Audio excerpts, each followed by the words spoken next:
Olá, tudo bem? Eu sou Ivan Lima e é um prazer estar aqui com você.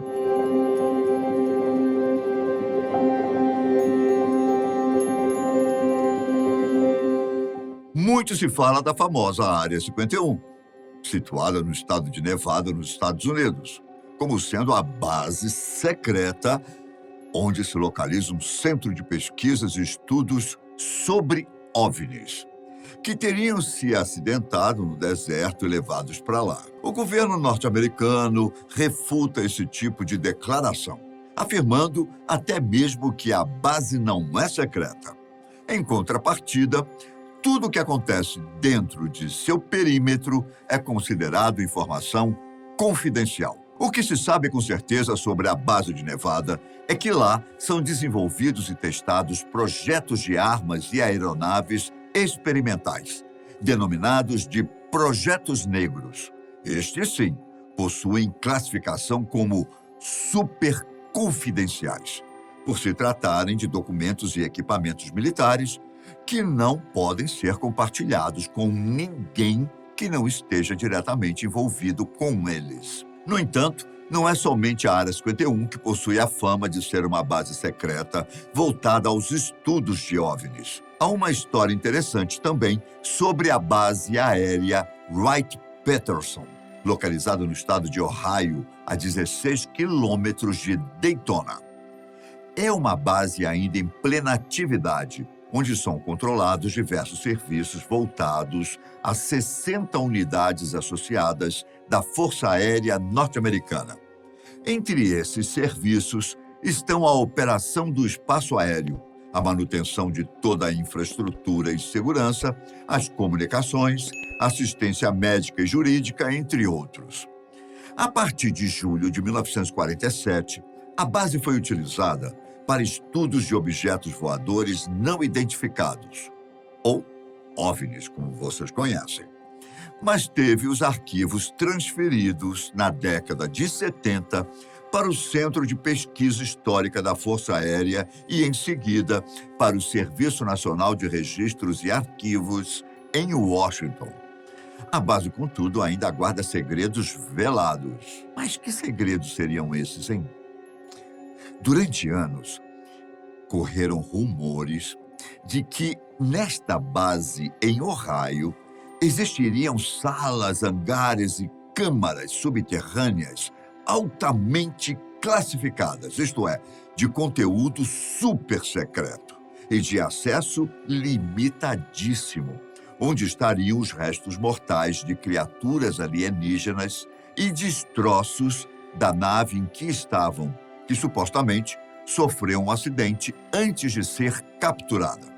Tudo isso, evidentemente, é negado pelo governo americano, mas admitem que no ano de 1947, a base Wright-Patterson foi usada para abrigar o projeto Sign, posteriormente batizado de Grudge, e, por fim, projeto Blue Book, já no início de 1952. O projeto Blue Book era o codinome dado aos estudos sistemáticos sobre os objetos voadores não identificados feitos pela Força Aérea dos Estados Unidos e ficou ativo até dezembro de 1969.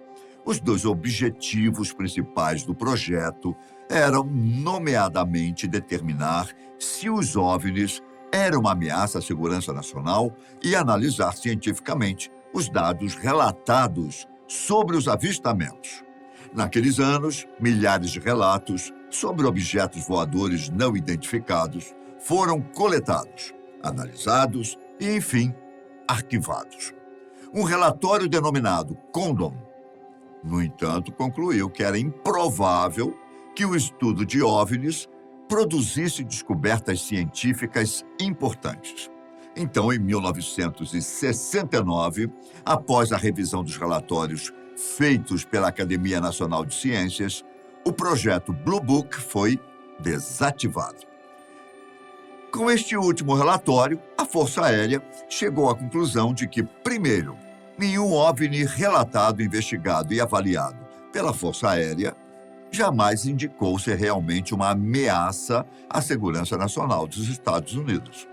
Segundo, não houve nenhuma evidência apresentada ou descoberta pela Força Aérea de que avistamentos classificados como não identificados representassem desenvolvimentos tecnológicos ou princípios, além do alcance do conhecimento científico moderno. Por fim, a terceira conclusão foi de que não havia evidências indicando que os avistamentos classificados como não identificados fossem veículos extraterrestres. Em 1969, a Divisão de Tecnologia Estrangeira da própria base entregou resultados sobre o estudo de mais de 12 mil avistamentos relatados. Destes, somente 701 permanecem sem explicação até hoje. Um relatório emitido pela divisão concluiu que parecia não haver razão para atribuir os avistamentos inexplicáveis a uma fonte extraterrestre, sem provas muito mais convincentes. O que não faltam, entretanto, são controvérsias quanto à versão da Força Aérea, até mesmo dentro do governo norte-americano. Ainda no ano de 1975, o ex-general da Força Aérea dos Estados Unidos, o então presidente do Comitê de Inteligência do Senado, o senador Barry Goldwater, falecido em 1998, enviou uma carta a um investigador de OVNIs chamado Shlomo Arnon, no qual ele dizia: "O assunto dos OVNIs é um que me interessa há muito tempo. Cerca de 10 ou 12 anos atrás, eu fiz um esforço para descobrir o que havia no prédio da base aérea de Wright-Patterson, onde as informações que foram coletadas estão armazenadas pela Força Aérea. E, compreensivelmente, me foi negado este pedido. Ele ainda é classificado como Top Secret." Naquela época, ele perguntou repetidas vezes ao seu amigo general Curtis LeMay se havia alguma verdade nos rumores de que evidências de um OVNI estariam armazenadas numa sala secreta da base Wright-Patterson, e se ele podia ter acesso a esta sala. Como resposta, ouviu do amigo general que ele, Goldwater, não teria esse acesso, bem como não era para tocar mais naquele assunto. A reação nervosa do general LeMay fez com que Goldwater, já senador na época, ficasse ainda mais desconfiado. Só que, em respeito não só ao amigo, como também ao Senado e ao governo americano como um todo, Goldwater limitou-se a falar sobre isso somente nas entrevistas ocasionais, quando era perguntado a respeito.